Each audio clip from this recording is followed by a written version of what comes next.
Hi guys, it's Ryan here with Sigma Survival, and today we're going to be talking a little bit about some more uncommon items in EDC type kits.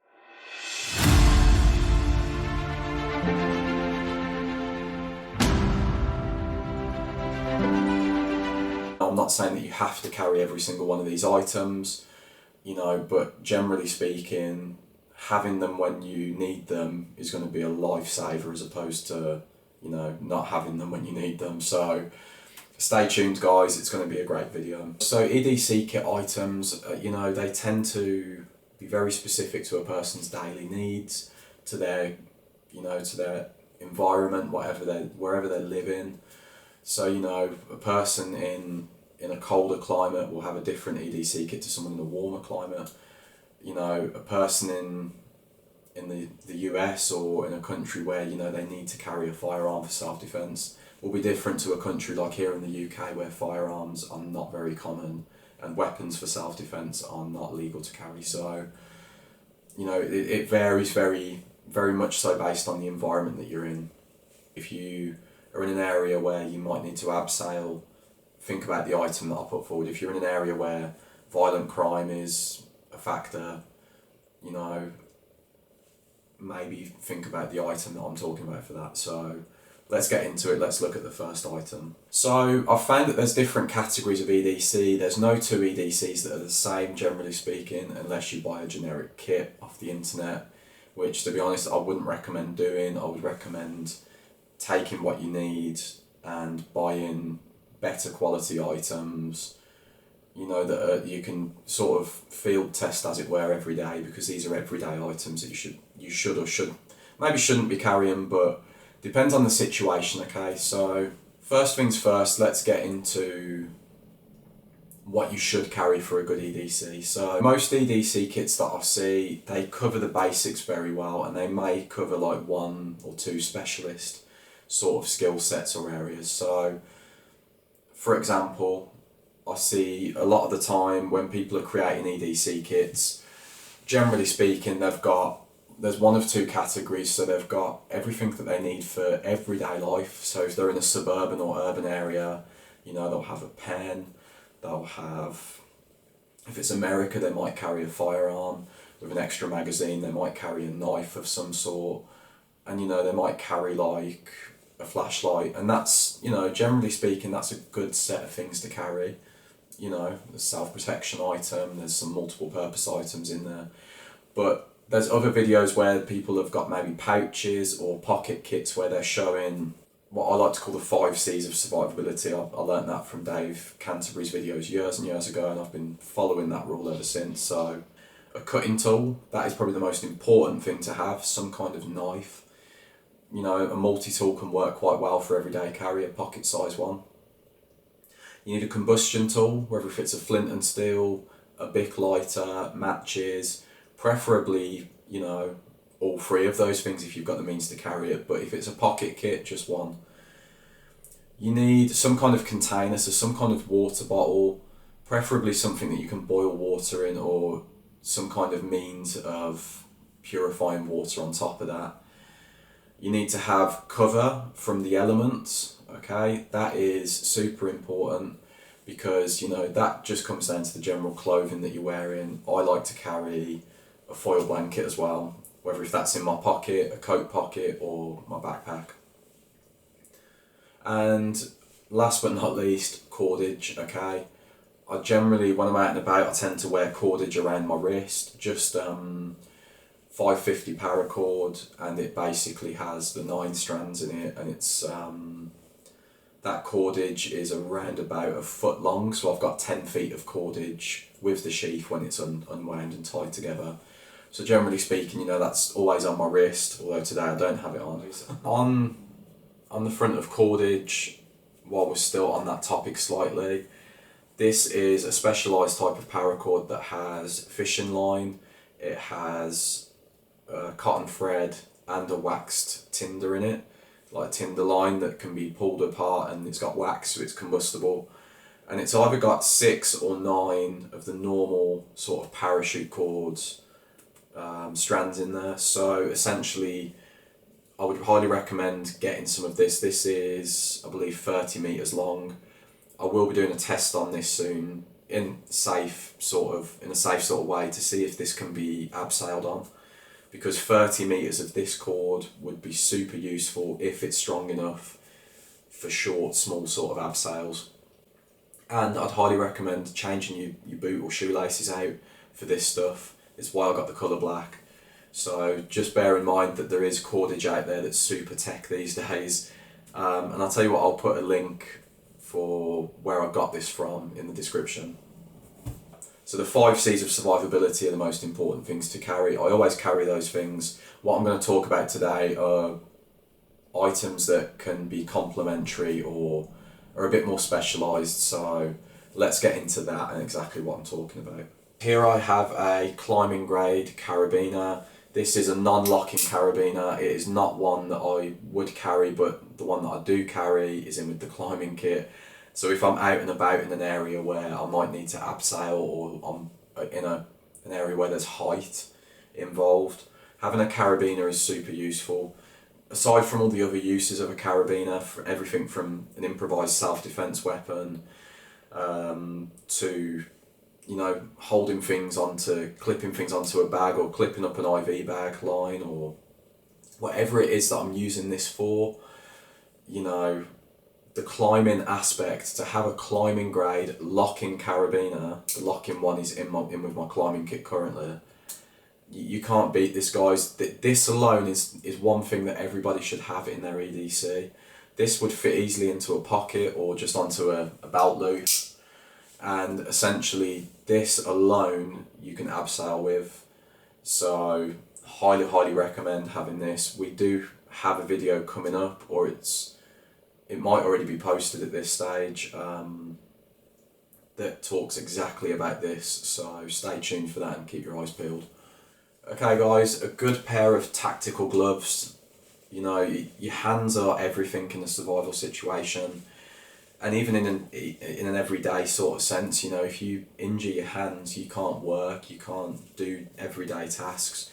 So from a perspective of the EDC being ready for anything, a good pair of tactical gloves like this that are hard wearing. I use this for utility tasks. I use it for whenever I'm sort of practicing any sort of weapons training or drills, you know, and I just wear them just to keep my hands a little bit warmer in general. You know, these are a good second sort of layer.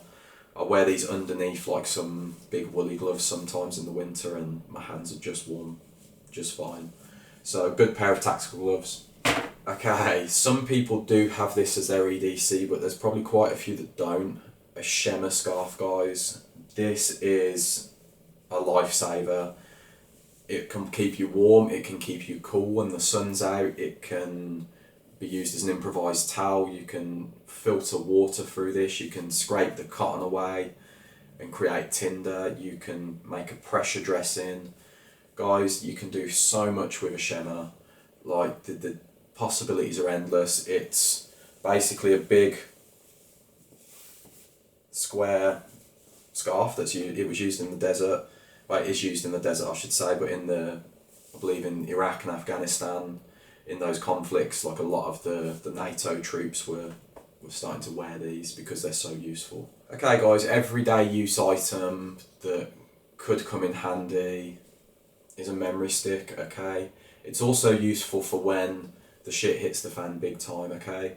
If you can keep this in some kind of Faraday sleeve or it's Faraday proofed, and make sure it's encrypted in case you lose it, password protected and whatnot.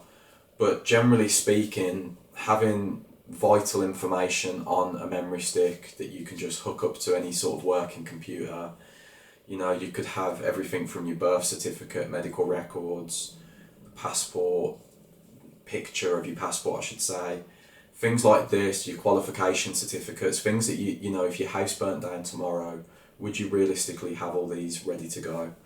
The answer is probably not, but if you've got a memory stick that you carry on you all the time, or you keep it in your wallet, like I say, make sure it's encrypted, make sure it's password protected, because if you lose it, you don't want those sort of documents getting out there.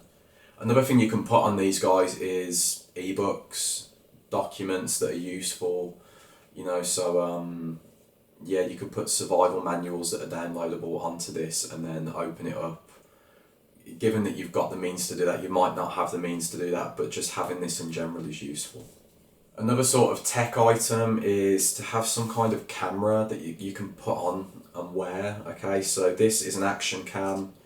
It is a bit chunkier than what, you know, you'd probably want in reality. You can get like little spy cams and stuff like that, but being able to clip this on, you know, who knows what sort of situation I'm in, I'm able to start recording what's going on, because sometimes, you know, for legal reasons, having something like this is super useful.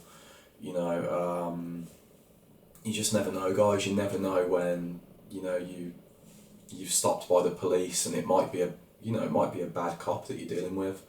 You know, you might get yourself into a lot more trouble if you can't document and back up what's being said and what's happening. So having some kind of camera like this is great. So yeah, highly recommend that as well. Okay, this is a really random item, and I'm going to give a bit of a personal story on this one. So the first person who I sort of used first aid on in a real life setting was a guy that was overdosing in the street, and I had to open his airway despite the fact that there was all kinds of things coming out of his mouth, you know, secretions and whatnot. I had to do that without gloves. Now, some people would choose not to help that individual. I would say, you know, the risk reward ratio of me catching something but him dying was, I was just willing to help that person. So I opened their airway, kept it patent, and, you know, had to drain secretions whenever. But having a good pair of gloves in your bag like these, just cleaning gloves, you know, they're inconspicuous. People aren't going to question why you've got them. They're great for pretty much everything. And if you do find yourself in a survival situation, having something like this is super useful, because you can just slip them on every time you have to do a dirty task. You should also keep this in your survival kit sort of pack in general, but having them on you is great. I mean, I don't always have these on me, like I say, you know, some of these items aren't everyday items, but if I'm going somewhere or I'm doing something where I'm maybe more remote, or I feel like I could end up in a survival situation for a prolonged period, or if I might have to give first aid, having these, as well as like disposable latex gloves, but having these are great because, you know, I can keep my hands clean, and keeping your hands clean is vital.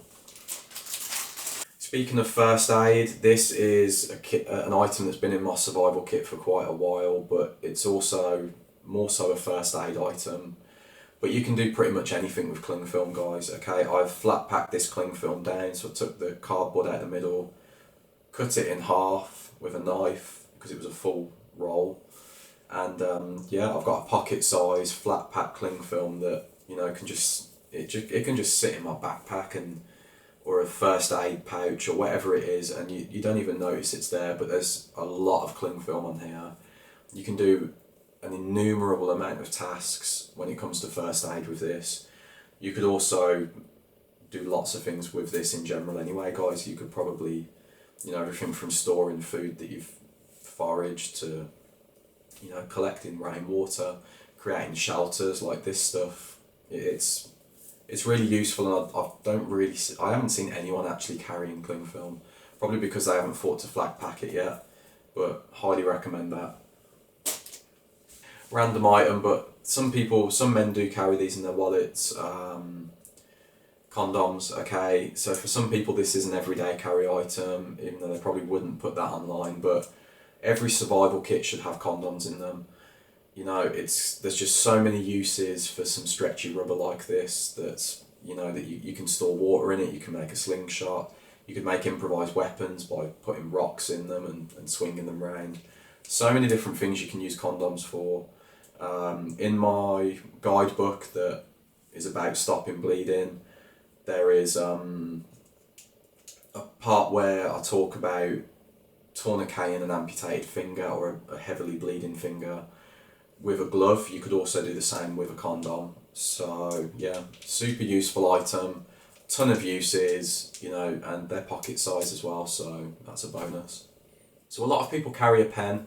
Now, I generally tend to have a pen in my bag at any given time. I When I was working as a medic, I used to carry a pen that had a glass breaker on it, like a tactical pen. That was pretty much just in case I had to break a window to rescue someone.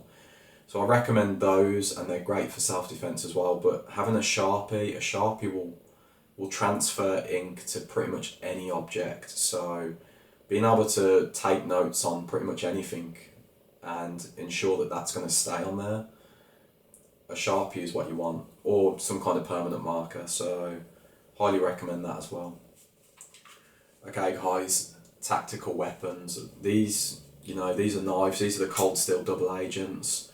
These are my knives of choice. I've got over 10 years of experience in the Filipino martial arts, so that's a lot of knife-based training. I've trained in Silat, Krabi Krabong, Krav Maga. So I've trained in multiple systems where the knife is a weapon that is, a viable weapon. And the cold steel double agents, in my, I hate to say it, but expert opinion, I'm trying to be humble saying that, but in my expert opinion on the topic, the cold steel double agents are the best knives. It's just my opinion as well, guys, everyone's got their own opinions, but these knives right here, they can be worn practically. They're very slimline. In fact, I can put the two knives together and still use them. I can reload a firearm, I can operate the charging handle on it, I can do different things with firearms whilst wearing this.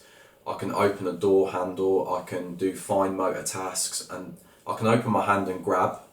You can't do that with a normal knife. So yeah, I've got cold steel double agents, I've got the number 1 and the number 2. They complement my personal fighting style very well. So another item that is highly recommended is an elasticated workout band. I've talked about this in a few different videos now, and this really is the only medical piece of kit that I carry every day. It just fits into a pocket here, or into the back of my jeans, or into my backpack. I tend to keep it on my person because if I need it for myself quickly, then it's there ready to go. Basically guys, this is a moisture barrier, an air seal. It's a stretchy material that I can use as a tourniquet. I can tourniquet my legs with this. I've done it to practice. Very painful, but tourniquets are. It can be used as a pressure dressing, a burn dressing once the area is cooled, a chest seal. You can use it as a compression bandage for like musculoskeletal things. Guys, you can just use this for so many things. It's just a multi-tool in itself, and there's probably survival uses for this as well, without getting too technical with it all. But this is an improvised medical item which, similar to the SWAT T tourniquet, has multiple uses. However, I believe this is better because it's double the size, so it's double the length, and it was cheaper.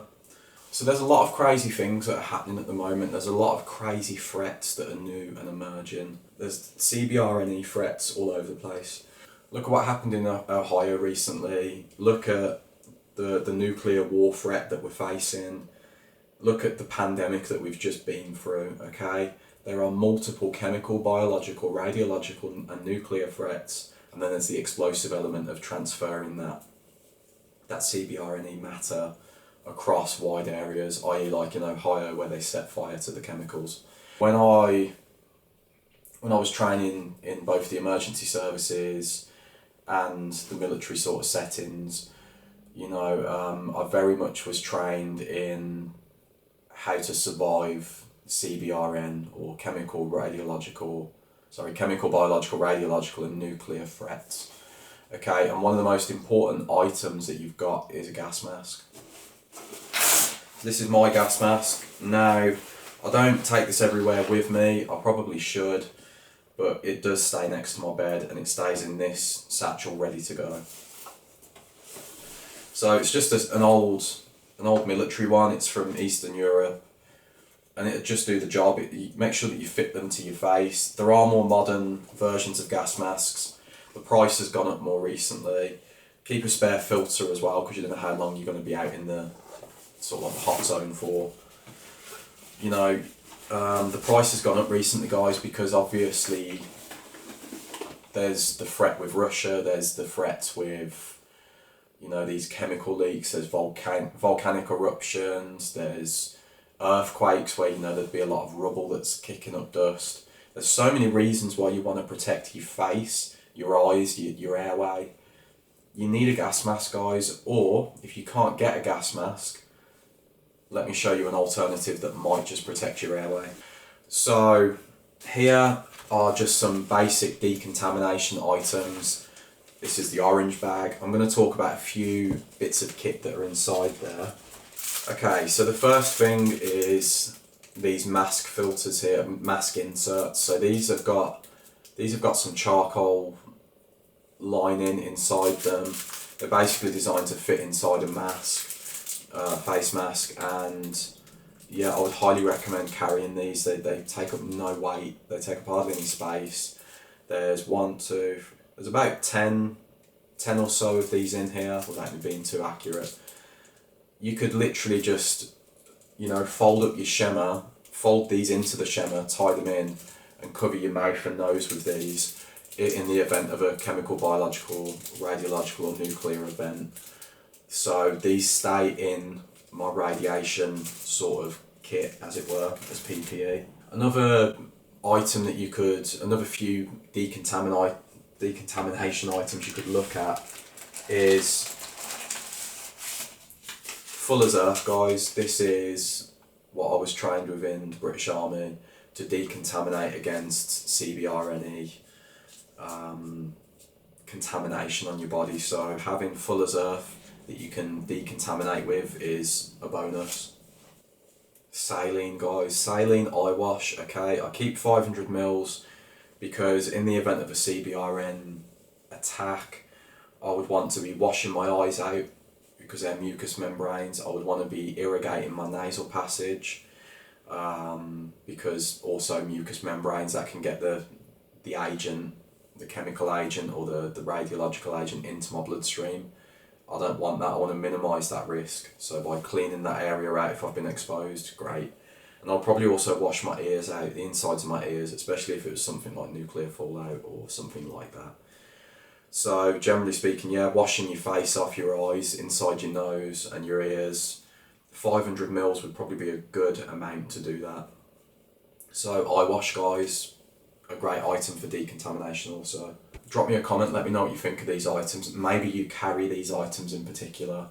Let me know, I'm super interested to hear what you guys have to say. Maybe I've missed a certain item. Super interested to hear what you have to say about that too. So yeah, thanks for watching, guys, until next time.